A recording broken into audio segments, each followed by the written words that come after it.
So hello everyone, welcome to my YouTube channel. कैसे हो आप सब लोग? होप सो सब बढ़िया होंगे अपने अपने घरों पर।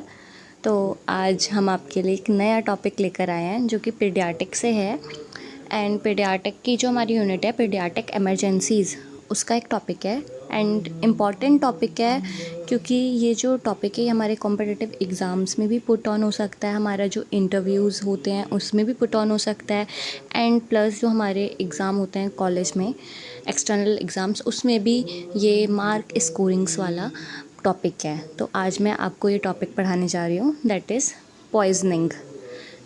पॉइजनिंग जैसे कि इंट्रोडक्शन में हम देख सकते हैं कि एक्सीडेंटल पॉइजनिंग जो होती हैं मतलब बच्चों में वो होम्स में सबसे कॉमन है।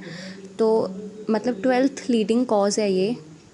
कोई भी बच्चा अगर हॉस्पिटल में इमरजेंसी आ रही है तो उसका 12th लीडिंग कॉज है कि पॉइजनिंग का ही केस होगा, क्योंकि जो छोटे बच्चे रहते हैं वो एक्सीडेंटली कुछ भी अपने मुंह में डाल लेते हैं घर में या कुछ भी इनहेल कर लेते हैं, कुछ भी पड़ा होता है। तो ये सबसे इम्पॉर्टेंट कॉज़ है कि कोई भी अगर पीडियाट्रिक का बच्चा एडमिट हो रहा है हॉस्पिटल में तो that may be a poisoning case. Common poisonous house hold material होते हैं, जैसे कि हमारे किचन में पॉइजनिंग मटेरियल प्रेजेंट हो सकते हैं। जैसे कोई भी हमारा जैसे डिटर्जेंट्स हो गए, क्लीनिंग प्रोडक्ट्स हो गए हमारे जिनमें केमिकल होता है, तो वो भी बच्चे अब नॉर्मली हमने किचन में रखा है तो वो भी बच्चा अब छेड़ सकता है, खा सकता है, उसको कुछ भी कर सकता है। कास्टिक सोडा हो गया, केरोसिन ऑयल हो गया जो कि पड़ा रहता है, जो कि बहुत ही हार्मफुल केमिकल से बना होता है, जो बच्चों के लिए अच्छे नहीं हैं। तो बच्चे इनको टच कर सकते हैं, इनहेल कर सकते हैं, जो कि एक पॉइजनस केस बन सकता है बच्चों के लिए। बाथरूम्स में जैसे हमारा फ़िनाइल का यूज़ होता है, Dettol and Savlon detergent powders. अब जैसे कोई बच्चा है, टॉडलर स्टेज में है, चल रहा है, मदर ध्यान नहीं दे रही है, तो वो हमारा बाथरूम में चला जा रहा है, फ़िनाइल पड़ा है, फ़िनाइल की बॉटल से उसे सिप ले रहा है या स्मेल कर ले रहा है, तो बच्चे के लिए बहुत हार्मफुल हो सकता है। अब जैसे लिविंग एरिया है, लिविंग एरियाज़ में अगर किसी की फैमिली है, वहाँ कोई अल्कोहल ड्रिंक करता है, अल्कोहल इंटेक करता है, तो अल्कोहल पड़ा है, अब बच्चे को तो नहीं पता कि वो अल्कोहल है, तो बच्चा उसे जाकर टेस्ट कर सकता है या मतलब ले सकता है या गिरा सकता है बॉटल को, दैट में also a poisonous case. Cosmetic products mother के पड़े हैं या किसी अदर फैमिली मेम्बर के पड़े हैं, लाइक परफ्यूम्स पड़े हैं या कोई मेकअप प्रोडक्ट्स पड़े हैं, तो उसे भी बच्चा अगर टेस्ट कर रहा है, क्योंकि बच्चा क्या होते हैं, हर चीज़ जो होते हैं उस एज में, जो टॉडलर स्टेज जो होती है बच्चों की, तो उसमें बच्चे क्या करते हैं, जो भी चीज़ उन्हें दिखती है वो मुंह में ही डालने की कोशिश करते हैं, मुंह में टेस्ट करने की। कुछ भी पड़ा है, सब चीज़ें वो या तो अपने नोज़ के थ्रू या ईयर में भी डाल लेते हैं बच्चे, या फिर फेस से वो अपना उसे इनटेक करने की कोशिश करते हैं। कोई भी मेडिसिन्स पड़ी हैं, कोई बूढ़े बुजुर्ग हैं घर में, उनकी मेडिसिन्स ऐसी बिखरी हुई पड़ी हैं लिविंग रूम में, बच्चे उन्हें भी इनटेक कर सकते हैं। अब जैसे गार्डन एरिया में बच्चा क्रॉल कर रहा है, चल रहा है, कुछ भी कर रहा है, तो वहाँ पे पेंट्स पड़े हैं, मेथोलाइड स्प्रिट्स पड़ी हैं और टर्पेंटाइन पड़ा है, फर्टिलाइज़र्स पड़े हैं, इंसेक्टिसाइड्स पड़े हैं, पेस्टिसाइड्स पड़े हैं, और कोई प्लांट्स हैं जो कि हार्मफुल हैं बच्चे के लिए, लाइक धतूराज, बेरीज, मशरूम्स। तो बच्चा इनको ले सकता है, इन्हें खा सकता है, तो ये बहुत हार्मफुल है and that may cause a poisoning case for a paediatric children. इसके जो रिस्क फैक्टर हैं, रिस्क फैक्टर्स में हम आगे देखेंगे कि जो एज है, about 40% of all cases in accidental poisoning in children are reported in second year of life, about 20% occur in third year and 12% in first year of life. तो 40% जो केसेस रहते हैं वो तभी रिपोर्ट किए जाते हैं जब 2 साल का बच्चा होता है, लगभग उस एज में 40% केसेस जो हॉस्पिटल में इमरजेंसीज़ में आते हैं, तो वो हमारे पॉइजनिंग केसेस होते हैं। 20% तब पाए जाते हैं जब वो 3 साल का हो जाता है and 12% in first year of their life. Large families भी इसका एक रिस्क फैक्टर हो सकता है। जैसे लार्ज फैमिली है, मदर बहुत बिज़ी है अपने काम में और बच्चे पे प्रॉपर ध्यान नहीं दे पा रही है, बच्चे को प्रॉपर सुपरवाइज़ नहीं कर पा रही है, तो जो लैक ऑफ सुपरविज़न होता है वो इंक्रीज़ कर देता है पॉइजनिंग के चांसेस। थर्ड इसका होता है इन्वायरमेंट। इन्वायरमेंट में ये है, जैसे children living in areas where there are workshop of for repairs of automobiles और printing press leads to poisoning in common. जैसे कोई बच्चा है, उसका इन्वायरमेंट है, जैसे उसके पास वर्कशॉप्स हैं ऑटोमोबाइल्स की या प्रिंटिंग प्रेस है, that may also lead to a poisoning cases. So next is about clinical features. तो इसके क्लिनिकल फीचर्स में आते हैं गैस्ट्रो इंटेस्टाइनल डिस्टर्बेंस हो सकता है बच्चे को, जैसे एनरोक्सिया हो सकता है, लॉस ऑफ एपिटाइट, वॉमिटिंग हो सकती है, डायरिया हो सकता है, एब्डोमिनल पेन हो सकता है. तो रेस्पिरेटरी प्रॉब्लम्स भी हो सकती हैं लाइक ब्रेथलेसनेस एंड साइनोसिस. बच्चे की साइनोसिस मीन्स बच्चे की पूरी बॉडी ब्लूइश हो जाएगी, ब्रेथलेसनेस होगी, उसे ब्रेथ नहीं ले पाएगा प्रॉपरली, कन्वल्सन में अकर, चाइल्ड में become unconscious. Next is management. अब मैनेजमेंट में हम देखेंगे कि सबसे पहले तो हमें असेसमेंट करना है. सबसे मेन इंपॉर्टेंट स्टेप होता है असेसमेंट. सबसे पहले हमें पेशेंट जो भी हमारा एडमिट हुआ है उसकी हिस्ट्री कलेक्ट करनी है चाइल्ड की, टाइम ऑफ इवेंट देखना है, सब्सटेंस इंजेस्ट पूछना है पेरेंट्स से कि इसने क्या इंजेस्ट करा है, the quantity of drug substance ingest, कितना खाया है, कितना लिया था, and other relevant queries. That is the most important part of management. After that assess ABCD. ABCD means airway, breathing, circulation and disabilities. इसमें हमें सबसे पहले पेशेंट का या बेबी जो भी है उसका एयरवे चेक करना है, उसका ब्रीथिंग चेक करनी है, सर्कुलेशन प्रॉपर्ली हो रहा है कि नहीं हो रहा है, कोई डिसेबिलिटी तो नहीं आई है. That means mini neurological assessment हमें करना है. न्यूरोलॉजिकल असेसमेंट आपने आपके साइकेट्रिक में भी पढ़ा होगा, सो उससे भी आप देख सकते हैं. आफ्टर दैट हमने इसमें चेक करना है ऑक्सीजन सैचुरेशन प्रॉपर है कि नहीं है, ECG मॉनिटरिंग करनी है हमने. और अगर बच्चा वॉमिट कर रहा है तो उसका जो सैंपल है उसे हमें लेबोरेटरी में सेंड करना है कि वो वॉमिट किस टाइप की वॉमिट है. तो उसके लिए हमें सैंपल को लेबोरेटरी में टेस्ट करने के लिए भेजना है. फिर हमें बेबी की जो ब्लड शुगर लेवल है उसे भी असेस करना है. उसके बाद बेबी का कॉन्शियस लेवल कितना है उसे भी असेस करना है, क्योंकि इस कंडीशन में मोस्टली बेबीज़ अनकॉन्शियस हो जाते हैं, फेंट होने लगते हैं. उसके बाद नेक्स्ट पॉइंट आता है हमारे मैनेजमेंट में रिमूवल ऑफ पॉइज़न. अब हमने सारी हिस्ट्री कलेक्ट कर ली कि क्या लिया है, कितना अमाउंट में लिया है, क्या दिक्कत आ रही है, कैसा है. उसके बाद हमें अब पॉइज़न को रिमूव करना है बेबी की बॉडी से, उसे सेव करने के लिए. तो इसमें सबसे पहले हम करेंगे आई डिकंटेमिनेशन. तो इसमें क्या होता है, ocular exposure to solvent like alcohol, hydrocarbons and detergents और कोरेसिव एजेंट्स लाइक एसिड और alkali require immediate local decontamination by copious irrigation with neutralizing solution like normal saline or water. Irrigation must be done for at least 30 minutes. तो आई डिकम्टेशन हमें इसमें करना है. After that हमें इसमें dermal डिकंटेमिनेशन भी कर सकते हैं स्किन पे, like absorption of organophosphorus compound through cutaneous route can be fatal. To prevent absorption, removal all contaminated cloth and irrigate the whole body with water or saline. जो भी बच्चे ने contaminated cloth उस टाइम पहन रखे हैं जिस पे पॉइज़न गिरा हुआ है उसे हमें रिमूव करना है एंड बॉडी को वाटर और सेलाइन से इरिगेट करना है पूरी बॉडी को. Water should not be use to decontaminate skin in case of exposure of sodium and phosphorus. अगर बेबी ने सोडियम और फॉस्फोरस से रिलेटेड कोई भी चीज़ अपने कपड़ों पे गिराई है या बॉडी पे गिराई है तो उसमें हमें उसे डिकम्टेशन स्किन का नहीं करना है. मिनरल ऑयल में B use in case of elemental sodium exposure. Mineral oil का हम यूज़ कर सकते हैं इसमें एलिमेंटल सोडियम एक्सपोजर के लिए. उसके बाद आता है हमारा डक डिकंटेमिनेशन. ओके, सो गट डिकम्टेशन में जैसे कि आप देख सकते हैं इसमें 4 पॉइंट्स आते हैं, emesis, gastric लावेज, adsorbent administration and कैथेरेसिस. तो एमेसिस क्या होता है सबसे पहले हम ये जान लेते हैं. This is the preferred method of emptying the stomach in conscious children. Okay, तो इसमें क्या करते हैं हम, जो बेबी का स्टमक है उसे एम्प्टी करते हैं. अगर बेबी कॉन्शियस है तो उसे एम्प्टी करवाएंगे. तो इसमें हम वॉमिटिंग करवा सकते हैं बेबी को by tickling the back of mouth with finger और by administration of excessive amount of warm water और by gargling with non detergent soaps.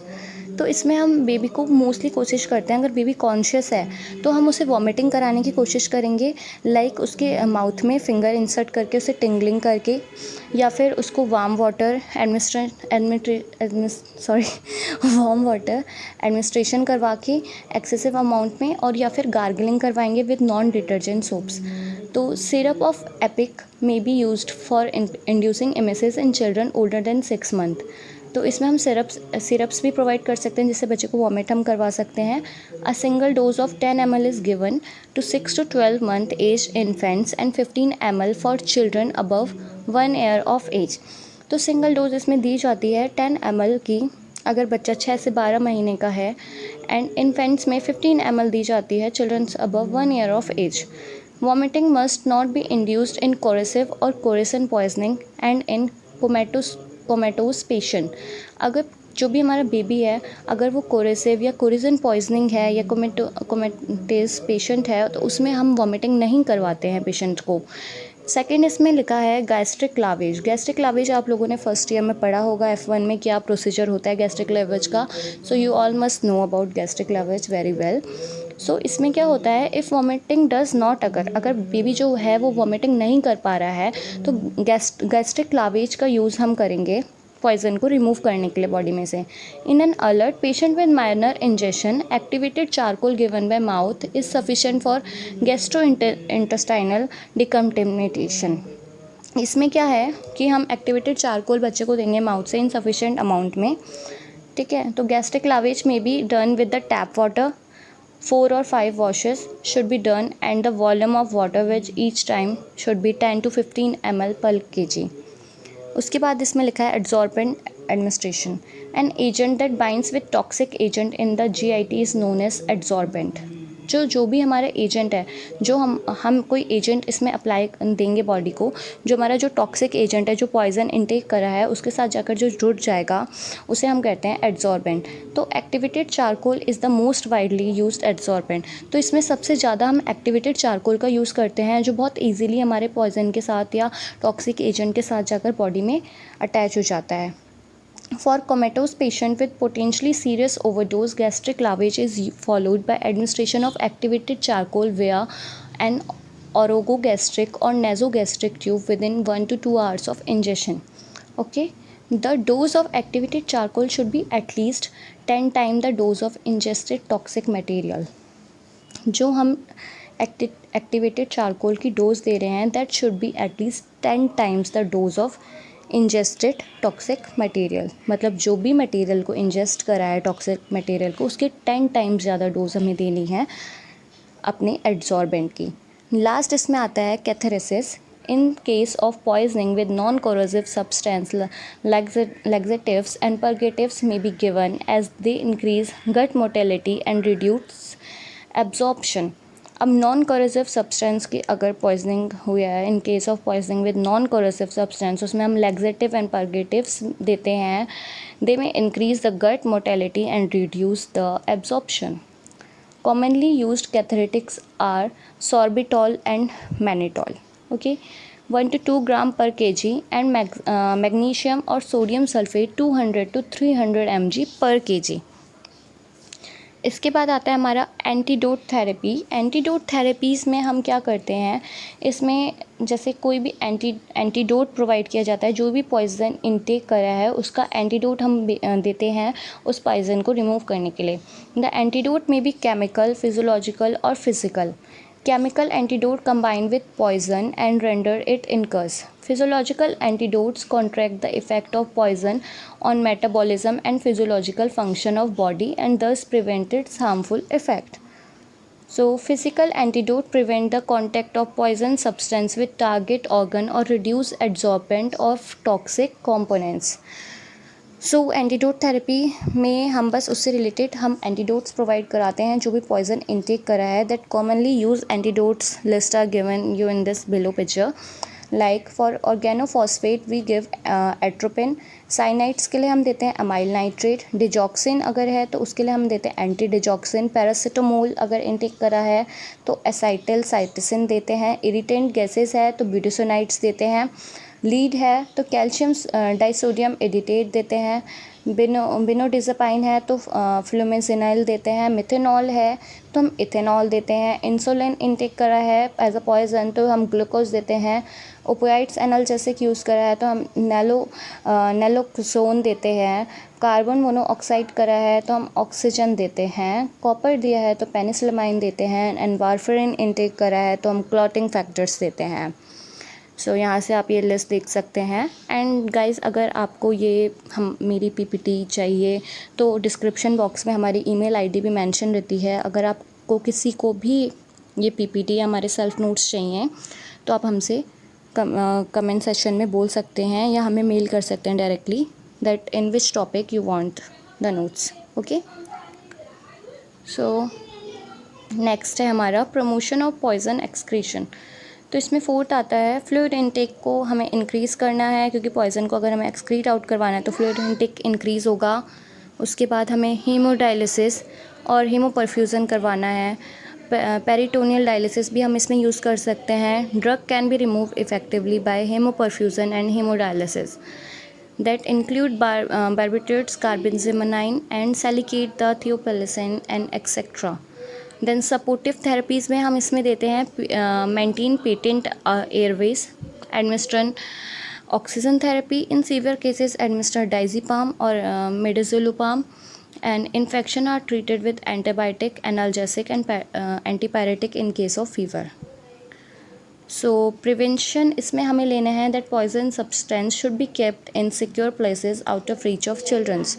Kerosene oil and caustic soda should not be stored in tumbler or beverages bottles. Okay, so ये नहीं कि हम caustic soda को और kerosene oil को हम जैसे बेवरेजेस बॉटल, दैट मीन्स कोई किसी ऐसे डब्बे में जिसमें लाइक बिस्किट के डब्बे में हम इसको भर के रख दे रहे हैं, तो ऐसे नहीं रखना है हमें। तो parents must be aware of potential household poisons. Parents must not leave the toddler undersupervised. Poison control center must be established to collect, compile and disseminate information on poison and other management. So that is all about the topic poisoning.